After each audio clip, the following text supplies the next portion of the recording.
second bid. We have sources that say that they're fully funded to build an arena and buy the team for Our- $350. What happens if there's two bids? All that's good news. Optionality is a good thing. Our goal is to keep the team in Sacramento. We don't care how we do that.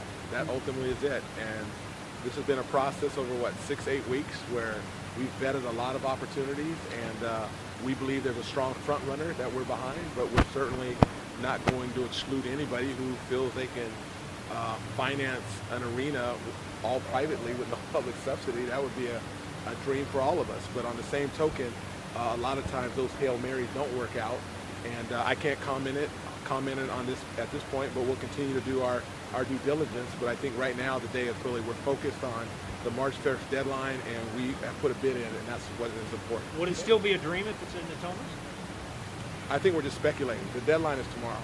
We have a bid that's going in tomorrow, and I think that's what we should focus on. Can you help us understand the breakdown between what Ron Burkle and Mark Mastroff are doing? It looks like Burkle is more involved in the arena, Mastroff more with the team. Yeah, you said it well. I don't know if you want me to follow up. Well, is there any crossover? Let me finish. Dale, let me finish. I got you. I got peripheral vision still. I can see you over there. Yeah, I think that what they ended up doing is that Mark Mastroff was going to be the lead on the team, and that was very clear.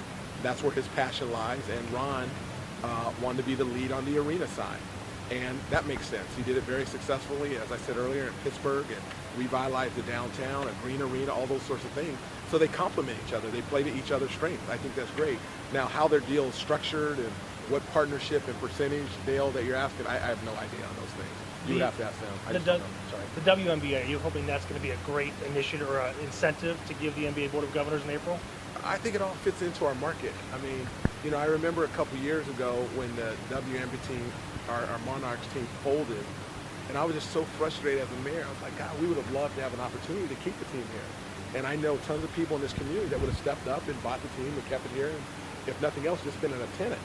And since the time they left, it was on my radar that if we ever get an opportunity to bring them back, we're going to take advantage of that. And I talked to Mark Mastroff on this topic probably a month ago. And it was one of my first topics. It was, are you willing to bring back a WNBA team if you get a hold of the Sacramento Kings and you keep them here? And he said, absolutely, it makes great sense. Are there any other backstory behind this? You already know about the way it works in Moscow. You say like hotels and other business interested in coming in. I think, no, if you think about the downtown plaza, that's an opportunity to do other development and other economic opportunities. So Ron Burkle, I'm sure, has a vision. We don't know all of that yet, but we know it's going to be a darn basketball facility. We know that retail and entertainment and restaurants are all going to benefit. Is there going to be office and hotel? I'm not sure of all that, but I think those are all the opportunities that he's going to look at. And what does that mean for Sacramento? It's a mini LA Live, or what we would call a Sacramento Live. That dynamic, Sacramento deserves this, and I'm really proud of the opportunity really that's before us. NBA has about 6 weeks to look at the owners do now. Why is your deal better?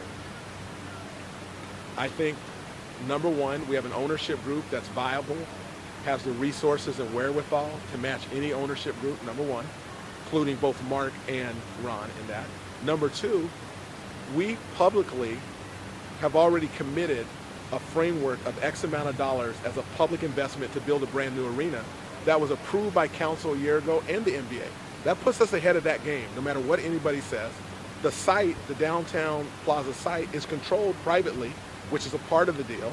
And then lastly, our market, I believe, will outcompete Seattle's market when you think that we have one team and the NBA has 100% of the market share.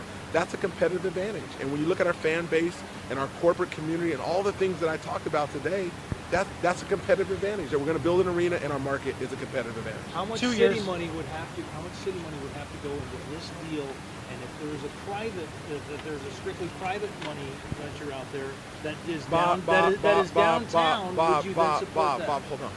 You're speculating on a hypothetical. I can't give. There's no private. I don't know a private yet. I don't know that. So once it comes forward, I'll be glad to address it. I've already made a comment saying that we will look at every opportunity. We have an obligation as a city to do that, but we're speculating right now. I don't want to speculate. The deadline is tomorrow, and we met that deadline. So we'll look at every opportunity. That's our commitment. We have an obligation to that, which I said earlier. So in terms of a city, You know, a year ago what the framework was. There was X amount of dollars.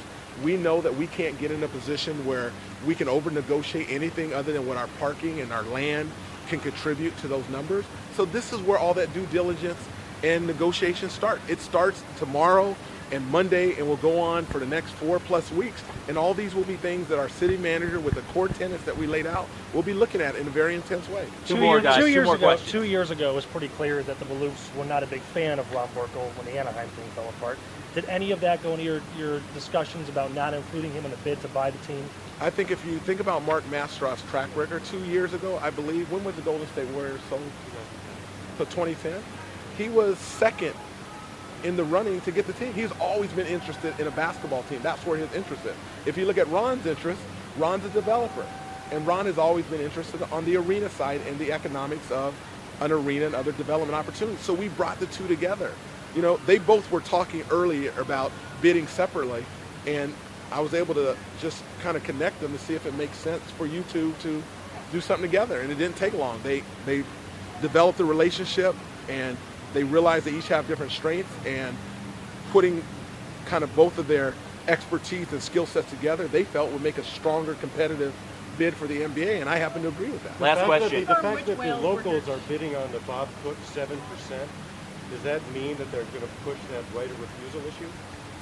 I think the right of refusal issue is still something to be debated. It's not clear. It certainly could end up in the courts, but we do know there's an opportunity to try to acquire that 7% for X amount, and the local ownership group is very interested in doing it, which is awesome for us. There's a place for them.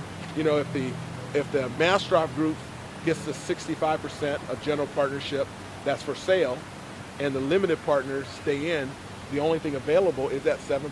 So it's always been part of the strategy, and now we're at the point where we feel like we can act on. All these things came together at this particular time. Thank you guys. Appreciate Appreciate it. it. Thank you contingent guys. to visit us in the next couple of weeks? Say it again. Are you expecting an NBA contingent to visit us? I don't really know. I mean, I called Commissioner Stern and I told him that we were going to be submitting tomorrow morning. I should say that the Mastroff team is going to be submitting tomorrow morning. I would call them sometime tomorrow. I don't know what their process is. I don't have any idea, except for I know I'm going to get a chance to represent Sacramento and the Mastroff Burkle group at the Board of Governors meeting, April 18th, April 19th. There might be a meeting prior to that on April 1st. We will get our ducks in order and be prepared to lay out a very compelling case. Thank you guys. Thank you guys. These guys. All right, Thank thank you. you.